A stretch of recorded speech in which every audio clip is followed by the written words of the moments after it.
Hey, what is up, guys? It's your boy Michael back with another video. This time, thank you, Jesus. We're going to the Big 12 championship game. We have a shot at redemption, but most importantly, more importantly than redemption, we have a shot at the Big 12 championship.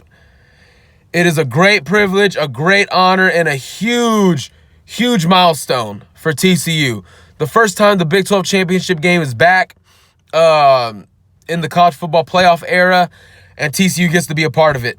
They get to play, undoubtedly, the Heisman Trophy winner, and it's going to be in Jerry World. Not sure if I will make the game. I did make the TCU-Baylor game. It was an amazing experience. Check out my Twitter. I'm going to leave the link to my Twitter below to check out the pictures and stuff like that I posted. But moving forward, I'm not sure if I'm going to make the Oklahoma game. I'm going to keep track of it on my Twitter. I'll put it on there. If y'all follow me, y'all be able to see if I can make it. I will definitely try, if I do make it, try and get a couple of videos before the game, post them on YouTube, of some tailgating and meeting some fans, maybe even getting some predictions from them. So, yeah, so go ahead and check out my Twitter, guys. So let's go ahead and hop into it, guys. Oklahoma comes in. They still have to play West Virginia later today. They don't have Will Grier, so I don't expect any upset. I actually expect a pretty handily Oklahoma victory. I have them winning about 45. Probably like 44 to 17. I'm going to go ahead and say that. 44 to 17. I also think it's ridiculous. Baker Mayfield's not starting the game. Big deal. I mean, Kyler Murray is just going to go out, take a knee the first play, and then Baker Mayfield is going to come out for the rest of the game. But moving forward, previewing the TCU-Oklahoma game, it is going to be a fiery matchup. TCU is going to come in physical. I believe they will. The team is going to be focused. TCU gets that one extra day to prepare for Oklahoma, get healthier. Of course, Cavante's got to rest up. Traven Howard's got to rest up. Jeff Gladney's got to rest up. Patrick Morris has one extra day to get healthier. Hopefully, he plays a lot in this game. And Gary Patterson has been foaming at the mouth. You know, he cares about a Big 12 championship, obviously. But Oklahoma, he wants them bad, man. And I want them too. So, let's jump into it, guys. Oklahoma last game, they picked us apart with the checkdowns, the running game, and they didn't get a lot downfield. But like I said in the other videos before about Oklahoma, Mark Andrews is the guy to watch. Even though you still have Marquez Brown, Hollywood, CeeDee Lamb, Rodney Anderson, Trey Sermon, Mark Andrews is still, besides Baker Mayfield, public enemy number one. He kept the chains moving, and they just killed TCU. So what we need to do in this game is not do what we did in the first game, mainly in the first half.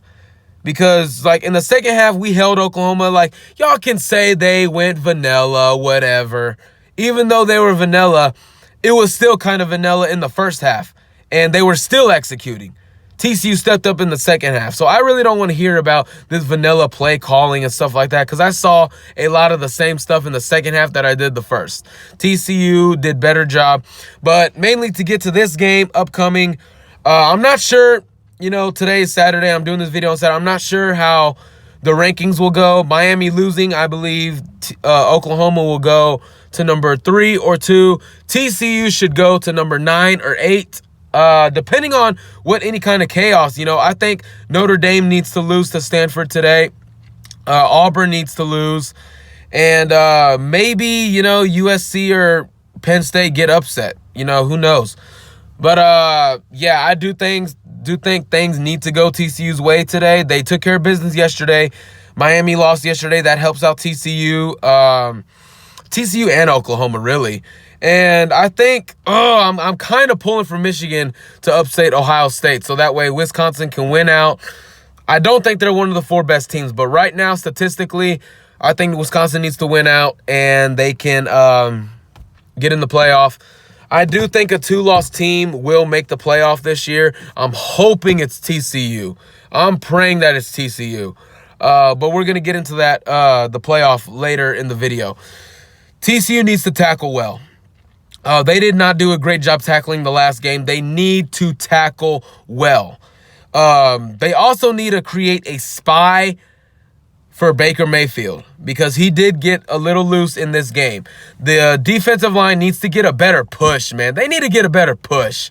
Ben Banigou needs to have a better game. Matt Bosin shouldn't have been ejected in the first game, but he does not need to be doing anything dumb or anything. I'm really expecting him to have a chip on his shoulder in this game because he got ejected for no apparent reason, and he didn't the time he was in, he missed Baker Mayfield a couple of times. So I'm expecting him to have a good game. I think he gets 1 sack, probably about 5-6 tackles, maybe like that, hopefully a forced fumble.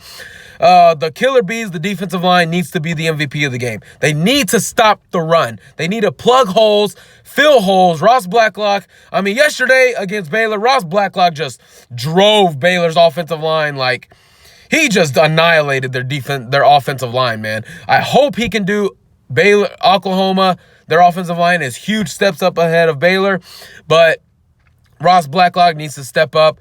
The linebackers, Traven Howard, basically whoever's in the game. Ty Summers, Traven Howard, Montrell Wilson, Sammy Douglas, Rico Evans, whoever. We need to step up at linebacker because last time we got annihilated. Mark Andrews ran all over us. Rodney Anderson ran all over us. Baker Mayfield picked us apart. We got to do a better job. I think Gary Patterson knows best now not to blitz. Do not blitz. Let's play our game, maybe even rush 3, drop 7, have 3 linebackers, or have 1 linebacker, maybe. Who knows? I do think he's going to come up with something better than he did the last game. Defensively, again, do the little things. Don't face mask. Don't interfere with the receivers. Don't do anything extra. If y'all make a big play on defense, don't do anything extra. Just get back to the field and do your thing. Do the little things. Cover, tackle, and if we do those things, guys, TCU is going to be in great position. They're going to be in great position, which leads me to my next topic, the offense. If TCU's defense can do the little things, get off on 3rd down, which they could not do. Oklahoma faced a 3rd and 12, a 3rd and 9, 3rd and 7, the whole game, and they still converted. They can't. TCU needs to make 3rd down stops, force 3 and outs.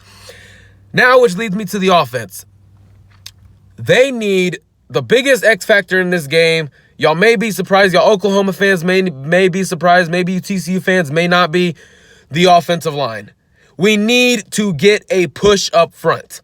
We need to get a push for Kyle Hicks, for Shawo, for Kennedy, maybe Jalen, maybe Cavante. We need to get a push up front. We need to grow up and get physical, put our hands in people's shoulder pads, drive them back. It's simple. Simple. Get physical up front. I expect this team to be called out the whole week by Gary Patterson, Sonny Dykes, Sonny Cumbie. They need to step up. They need to have their best game. I'm not playing. They need to step up because I was not happy with them yesterday. I was not. They frustrated me. So they need to have a big game. They need to open up holes. They need to protect Kenny Hill, first of all. Then we need to have no drops. Kenny Hill, yesterday, he had a little trouble when it came to like those out routes, like the bubble route, stuff like that, the screens maybe. He needs to be more accurate because he led a couple of balls little low. The first touchdown to Jalen Reagor that was overturned, it skidded the ground before getting into Jalen's hands. We need to do a better job.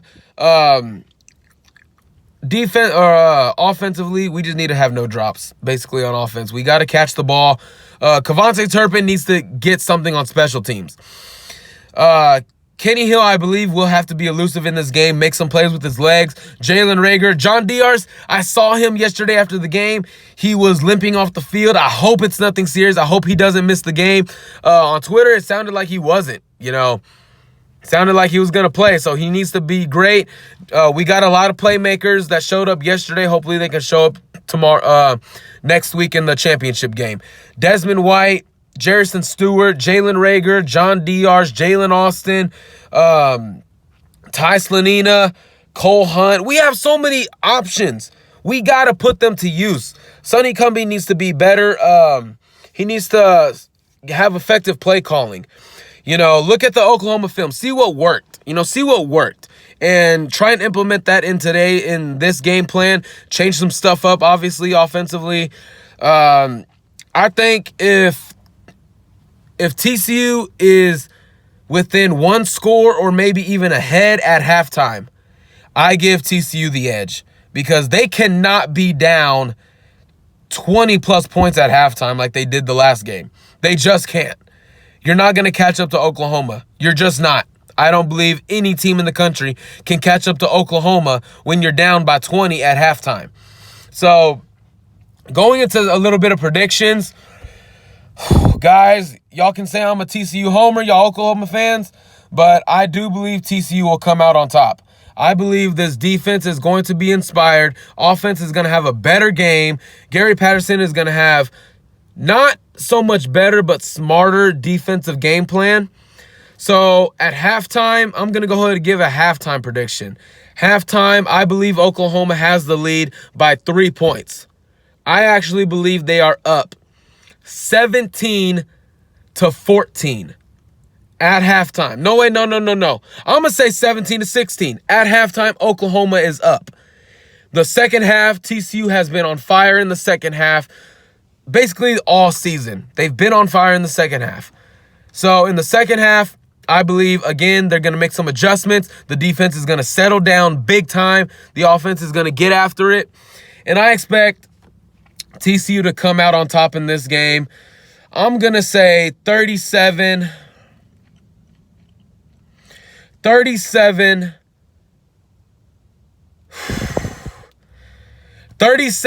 to 30. I think TCU stops Oklahoma. I think they do a great job in the fourth quarter, really keeping the ball in possession. Because like I said, it's the same thing with this one. Keep the ball out of Baker Mayfield's hands. If you're down by one, have the lead, or you're within striking distance at halftime, in the second half, you got to control the ball. You have to control the ball, stay on the field, convert on fourth down, defense, get off the field on third down. You have to limit Baker Mayfield to 3 or 4 possessions in the second half. Hell, maybe even 2 or 3. Maybe even 2. Who knows? But, guys, I'm really confident in Gary Patterson. This team is not going to play. I said it in my last Oklahoma TCU review and thoughts video that I do not see this team performing that way again against the same team. I just don't see it. I do believe TCU is going to come out on top 37-30, win the Big 12 championship, which moves me to my next what comes to the college football playoff. I believe Wisconsin needs to go undefeated. Miami needs to beat Clemson. Alabama needs to run the table. And, hey, I believe the game is happening right now, but Michigan is playing Ohio State. I hope Georgia Tech can upset Georgia. That's going to be another spot TCU can potentially move up in the rankings. Stanford needs to beat Notre Dame. Georgia Tech can beat Georgia. Alabama needs to beat Auburn. There are other games, I'm sure. But right now, those are the main ones I'm really focused on, guys. I do think Michigan beating Ohio State would be helpful. But I don't know. Michigan's lack of offense, I just don't know. That's like a 20% chance happening. So, guys, that's going to do it for this video, guys. I'm going to go ahead and get home, upload these videos, and I guess go ahead and watch a couple of games, spend some time with my family, and just, hope for the best. Good luck to Oklahoma. Hope y'all take care of business against West Virginia, and hopefully things go TCU's way today. Some teams lose, fall out of the top 10. TCU moves into the top 10, hopefully by number 9, 8, or 7. Hopefully they get that ranking next week. So that'll be it for this video, guys. Don't forget to check out my Twitter page. I'm going to leave the link to it down below. Y'all can check out some photos from yesterday's game that I attended. Also, give me a follow. If you're new, subscribe to my channel, hopefully. And let's go Frogs, guys. It's going to be a long week, but, hey, anything's possible, guys. So hopefully we come ready and come prepared. Good luck to Oklahoma, and good luck to TCU. Go Frogs.